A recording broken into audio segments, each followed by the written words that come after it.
I'm Teisha Bader with the JBS News Update for Friday, November the 6th, 2015.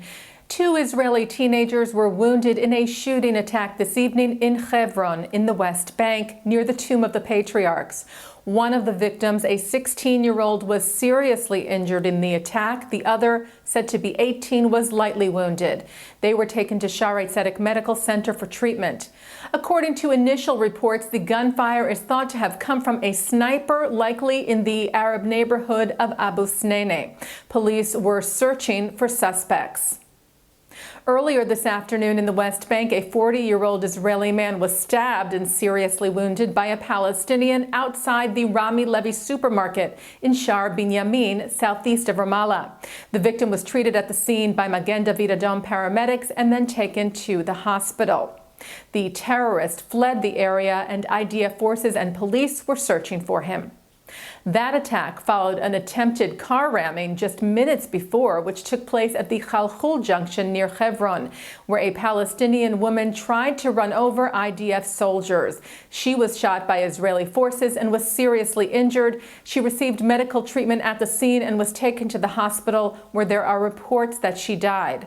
The woman was said to be a 72-year-old resident of Hevron, whose husband was said to have been a terrorist who died during the first Intifada. Israeli Prime Minister Benjamin Netanyahu is preparing to depart for the United States. He will meet with U.S. President Barack Obama at the White House on Monday. Netanyahu spoke yesterday ahead of the trip to U.S. Secretary of State John Kerry regarding comments made by Netanyahu's newly appointed National Information Directorate Chief, Dr. Ron Baratz. Comments Baratz posted in the past to social media about the U.S. President and Secretary of State that recently came to light, including Baratz suggesting that Obama's response to Netanyahu's speech earlier this year about Iran was anti-Semitic. Netanyahu said he was unaware of Baratz's remarks when he appointed him and called the comments Baratz made unacceptable, saying they do not reflect his position nor that of his government. U.S. State Department spokesman John Kirby said Netanyahu told Kerry that he would be reviewing Baratz's appointment when he returns to Israel from the D.C. trip. Today, the Prime Minister wrote on his official Twitter feed that he didn't say that he would reconsider Baratz's appointment, but rather that he would deal with the matter once he's back in Israel. President Obama will meet with the Israeli Prime Minister at the White House on Monday, November the 9th. And Netanyahu will address the General Assembly of the Jewish Federations of America the following day on Tuesday in Washington. Other speakers from Israel who will be addressing the conference include opposition leader Isaac Herzog and Jewish Agency Chairman Natan Sharansky. The annual leadership retreat begins Sunday the 8th and concludes on the 10th.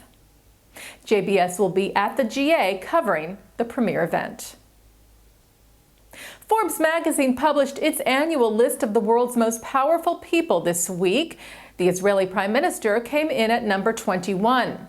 Topping the list for the third year in a row, Russian President Vladimir Putin, followed by German Chancellor Angela Merkel, with U.S. President Barack Obama in third place.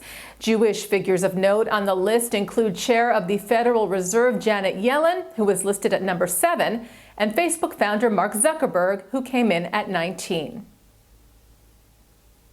This weekend, we pay special tribute on JBS to Jewish heroine Hannah Senesh.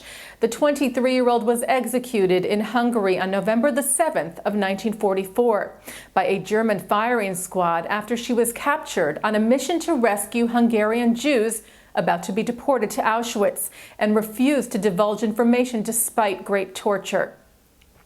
Remembering Hannah Senesh airs tonight at 11:30 with replays tomorrow. And looking now at more of our programming for tonight, Friday, November the 6th, live Shabbat services are coming up at 6 o'clock from New York City's Central Synagogue. At 8 o'clock, Dr. Mordechai Kedar of Bar Ilan University discusses the current wave of Palestinian violence. At 9, it's the Jewish Film Festival premiere of the Holocaust survivor documentary, 1 out of 10. At 10 o'clock, Natan Sharansky's address to the Jerusalem Post Conference, followed at 10:30 by Musica with Yehuda Katz. And coming up right after this newscast tonight, new Israeli ambassador to the UN, Dani Danon's address to the UN Security Council.